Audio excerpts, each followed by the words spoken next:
Long मार्च container ने एक और जान ले ली। शहरी सीखपा कंटेनर के सामने आकर क्या करने लगे।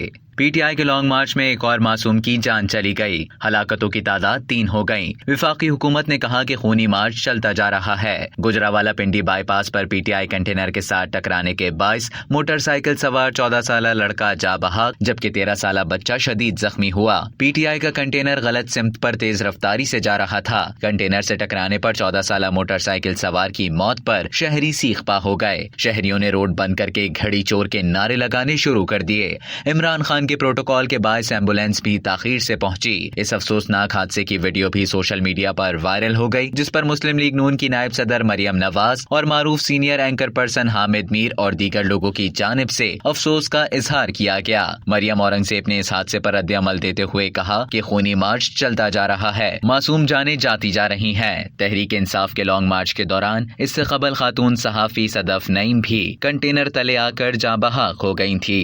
अब तक के लिए इतना ही। मजीद खबरों और न्यूज अपडेट्स के लिए डेली जंग के यूट्यूब चैनल को सब्सक्राइब करें और फेसबुक के पेज को लाइक करना ना भूलें।